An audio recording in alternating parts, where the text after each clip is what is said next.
chamar o senhor Marco Antônio Fujihara, coordenador da Comissão de Sustentabilidade do IBRI, que falará sobre sustentabilidade e investidores. Bom, primeiro de tudo, eu queria agradecer muito o gentil convite. Acho que a gente teve algumas apresentações, eu vou tentar ser o mais sucinto possível, mas a ideia básica é tentar discutir com os senhores alguns conceitos que levam à sustentabilidade no mundo do mercado de capitais e como é que o mercado de capitais reage às questões de sustentabilidade.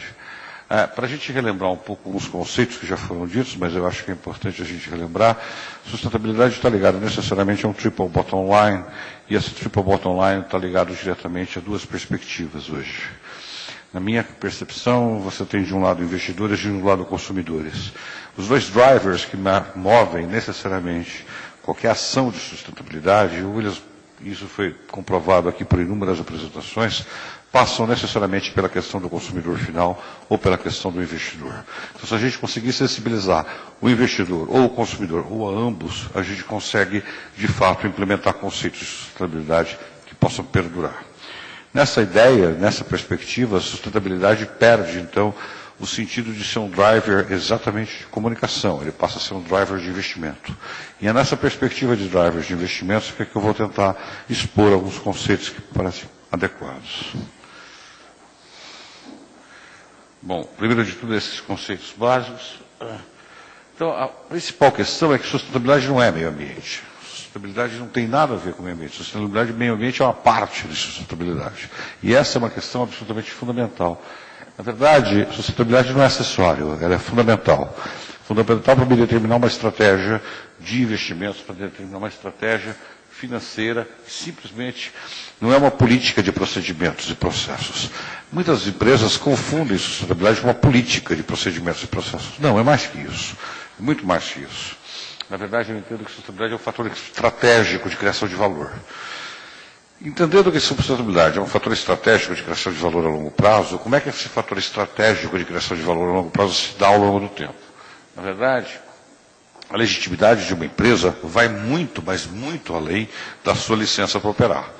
A gente tem a noção de que sustentabilidade pode ser uma coisa que pode ser muito mais perene do que licença para dinheiro. Na verdade, sustentabilidade não é uma licença de operação, isso é um processo de licenciamento ambiental que todo mundo tem que fazer. Sustentabilidade tem que sensibilizar o investidor e o consumidor, sempre nesses drivers. Um exemplo que me passa sempre pela cabeça é a questão do consumidor. Eu me lembro quando eu estava na universidade, a questão dos produtos orgânicos era um negócio de hippie, né? O produto orgânico era um negócio de ripongo, não só tinha hippie que fazia produtos orgânicos. Hoje você entra no supermercado, a gôndola mais cara do supermercado é de produtos orgânicos. Acho que os hippies ganharam dinheiro suficiente, criaram suas empresas, mas qual foi o padrão que mudou? O padrão foi a percepção do consumidor. Né? Que valor eu dou àquilo? A percepção do consumidor à sustentabilidade fez com que produtos orgânicos tivessem um valor diferenciado. Não foi porque o hippie produziu de maneira diferente. Foi a percepção do consumidor que levou necessariamente a uma mudança de padrão de consumo. A outra questão, e aí me parece absolutamente necessário discutir isso num ambiente de investidores, é que sustentabilidade gera valor desde que sistemas de governança sejam previamente estabelecidos. A grande dificuldade de discutir sustentabilidade é que os sistemas de governança são muito falhos. Eu não preciso citar exemplos na mídia todo o tempo. A gente tem exemplos de governanças falhas, de governanças que não deram certo. Na verdade, essa questão passa, então, a questão ética. Na verdade, a gente está deslocando o stakeholders oriented por valor oriented. Isso muda completamente a percepção. E, principalmente, uma coisa que me parece que cada dia toma espaço é a questão dos ativos intangíveis. Como discutir ativos intangíveis? Como reconhecer valores que são intangíveis? Né? Biodiversidade, por exemplo, eu me lembro que há 2 anos atrás, eu e um companheiro que está aqui nessa mesa, o Jean, discutimos com o Dow Jones Sustainability Index de colocar uma pergunta na variável do SAM, que é o Sustainable Asset Management, que valorasse a questão da biodiversidade. No fundo, as empresas têm uma certa preocupação em valorar sua biodiversidade e colocar nos seus balanços, porque ela pode querer, de certa maneira, os acionistas podem querer receber dividendos sobre o valor que não existe. Mas eu acho que é simples, é colocar isso de uma forma tal que permitam que as empresas reconheçam aquilo, um valor que pode ser colocado como tangível e não necessariamente distribuir dividendos sobre uma coisa que não existe.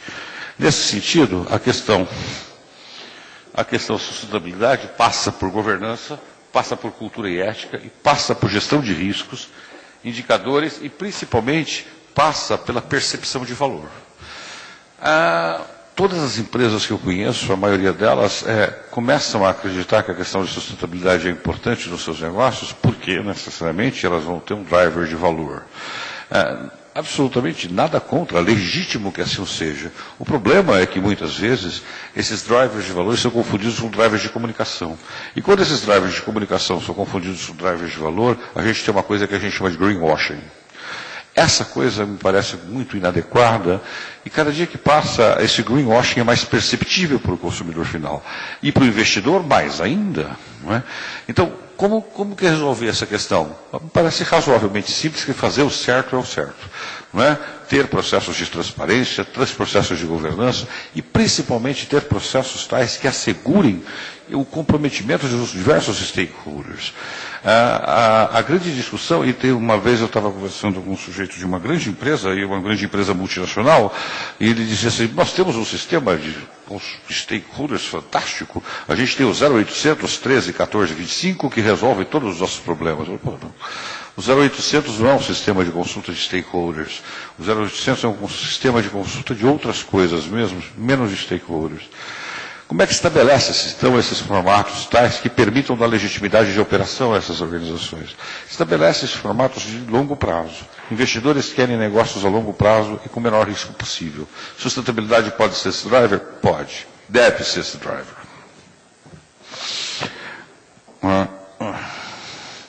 Bom, como é que a gente faz, então, para que esses drivers de sustentabilidade sejam incorporados a qualquer empresa? Na verdade, a grande discussão é como é que a gente discute valor de biodiversidade. Seguramente, daqui a 3 anos, o IFRS vai se ter o mesmo padrão de procedimentos que os relatórios de sustentabilidade e se tornar um único relatório. O relatório de sustentabilidade vai estar acoplado aos relatórios econômicos financeiros das empresas. Essa é uma tendência que me parece inexorável. Se essa é uma tendência inexorável, o que as empresas estão fazendo nessa direção?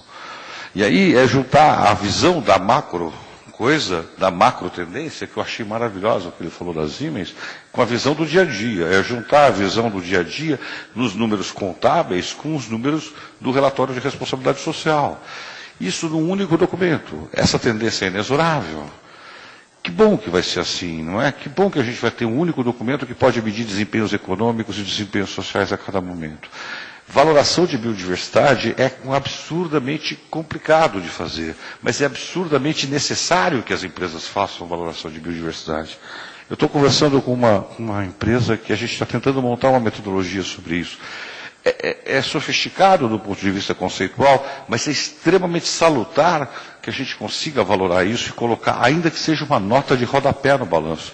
Claro, eu costumo dizer que no nosso negócio, o mais divertido é a gente apresentar o gerente de meio ambiente ao diretor financeiro da mesma empresa. Eles nunca se conhecem, né? Eles acham que o gerente de meio ambiente é um centro de custo, não é um centro de resultado, né? O diretor financeiro fica até assustado. Poxa, nós temos diretor de meio ambiente.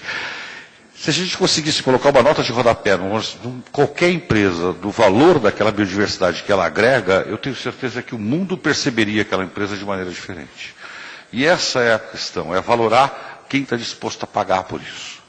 Eu sempre dou o exemplo do copo d'água, né? Um copo d'água aqui nessa sala deve valer o quê? Uns 5 reais, então, 3 reais. Um copo d'água no deserto do Saara deve valer outra coisa, né? Então é a disposição a pagar que está sendo colocada na mesa. Quanto está sendo disposto a pagar pelas coisas? Essa é uma discussão que não se avançou em Nagoya, porque se a gente não conseguir estabelecer mecanismos de mercado tais que permitam a conservação ter algum valor, desculpa, vai ser muito difícil a gente ter reconhecimento de valor da biodiversidade. Bom, indicadores de sustentabilidade existem vários, né? Tem GRI, tem não sei o quê, Carbon Disclosure Project, blá blá blá. Tá bom, todos esses indicadores levam ao quê? Qual é o meu driver de valor? Qual é o meu driver que essa coisa tem um valor e eu posso tangibilizar o valor dessa história? Essa é uma discussão que eu tenho com a minha equipe todo o tempo, né? Porque, na verdade, a grande discussão é como que essa coisa transformada em valor pode ser respeitada e conservada. A discussão não é se o driver de valor é necessário ou não. A discussão é que a sociedade passa a respeitar melhor isso. Porque se reconhece o valor na conservação ambiental. Na Costa Rica, em 2002, existe uma experiência de lançamento de uma debênture de uma empresa florestal, onde a garantia dessa debênture era o carbono armazenado nas florestas. Isso em 2002. A gente está em 2011 e a gente não consegue fazer nada disso num país que é o maior país megadiverso do planeta. Alguma coisa a gente precisa começar a pôr a criatividade para pensar e pôr essa criatividade logo em marcha. Porque eu sinto cada vez mais, lá do Instituto Brasileiro de Relações com Investidores, a distância que existe entre relações com investidores e qualquer sentimento da área de sustentabilidade. Eu acho que sustentabilidade e relações de investidores deviam andar de mão dada sempre, até para você ter um perfil diferente de investidores que você quer atrair para o seu negócio. Você quer o quê? O sujeito que entra no seu negócio e sai amanhã com um grau especulativo, ou quer alguém que entra no seu negócio e fica por mais tempo e consegue construir o seu negócio a longo prazo?